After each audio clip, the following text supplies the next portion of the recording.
The growl of chainsaws shattered the Colorado dawn like a personal vendetta.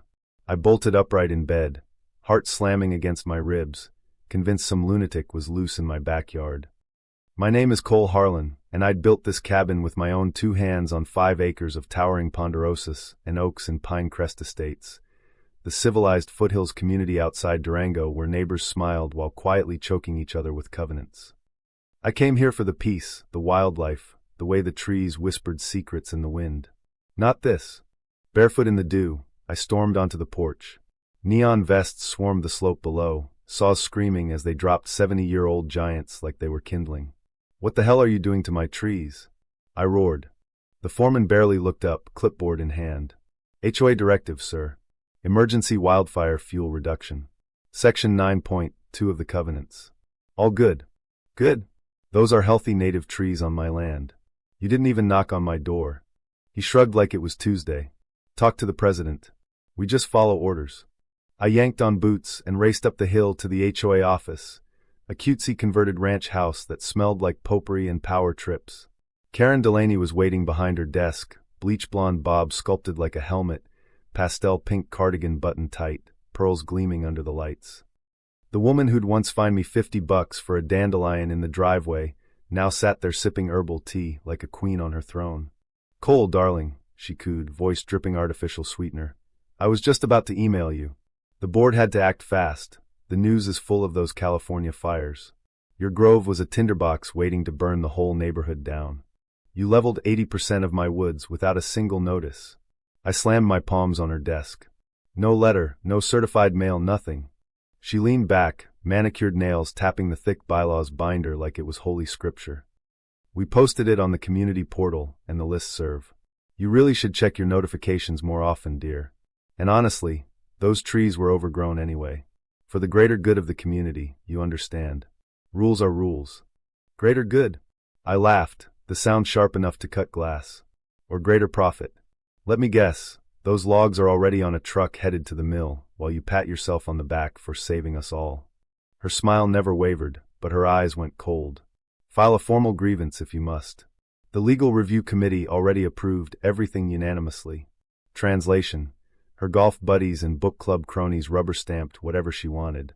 I didn't bother arguing with a woman who quoted covenants the way other people quoted the Bible. I left her office, tires spitting gravel, and drove straight to the La Plata County Recorder's office. 3 hours of dusty plat maps and GIS overlays later, I found it, the gotcha that made my blood run ice cold. The HOA's original 1997 plat had a boundary screw-up big enough to drive a logging truck through. The lower 3 acres of my grove? Not even inside their jurisdiction. Unincorporated county land. Their emergency intervention was straight-up criminal trespass. The fury that settled in my chest wasn't hot and loud anymore. It was cold, calculated, and patient. That night the wind whistled through the fresh stumps like it was mourning with me.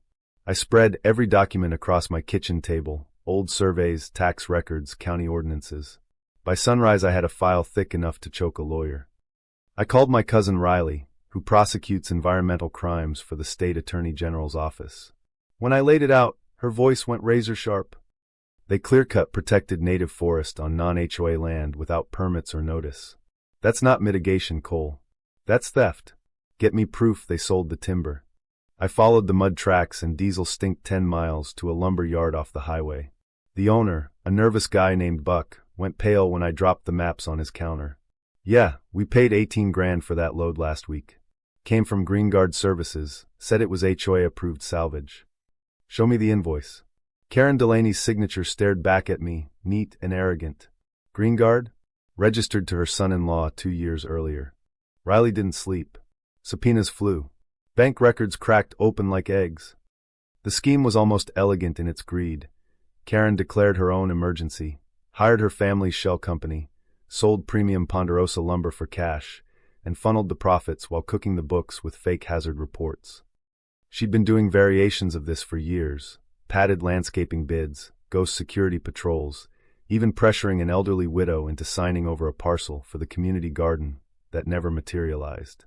Friday morning the sheriff's department raided the HOA office while I watched from across the street, coffee in hand. Deputies carried out boxes, hard drives, even the little safe from under her desk.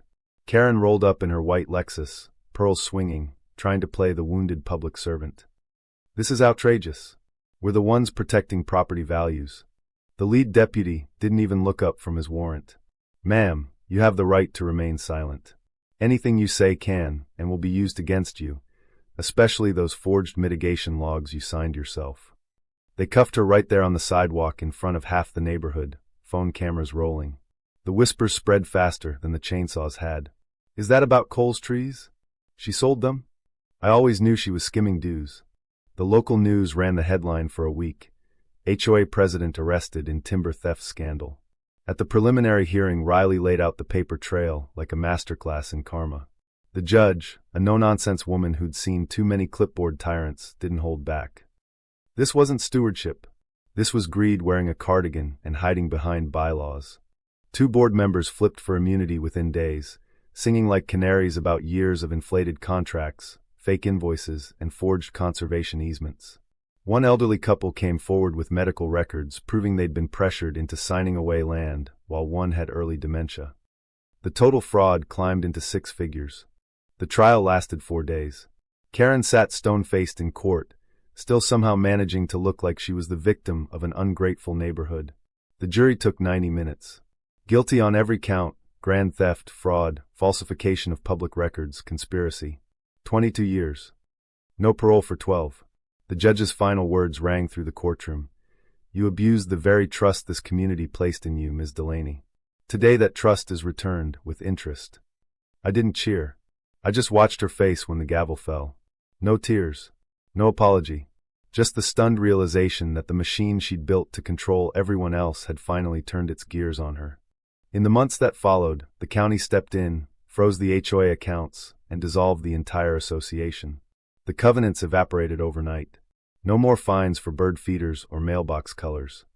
A new voluntary neighborhood council formed. Open books, no enforcement power, just people helping people. Neighbors I barely knew started showing up at my gate with seedlings, tools, even a tractor one Saturday. We mapped out a reforestation plan together. The county expedited emergency erosion permits because, funny enough, the same fire mitigation that destroyed my slope had now created a mudslide risk they couldn't ignore. By late spring, the first saplings were pushing through the mulch, tiny green flags of defiance. A pair of mule deer returned to browse the new growth. One evening I found an anonymous package on my porch, an old aerial photo of my property before the chainsaws, with a simple note taped to the back. For what was taken, and what we're taking back.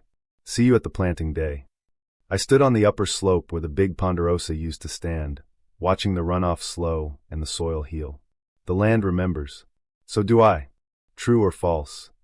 In the end, Karen Delaney was the real victim of her own rules or rules empire, or did the entire HOA system that handed her the clipboard deserve to burn right alongside her? Drop your answer in the comments and tell me who you think truly got the karma they earned.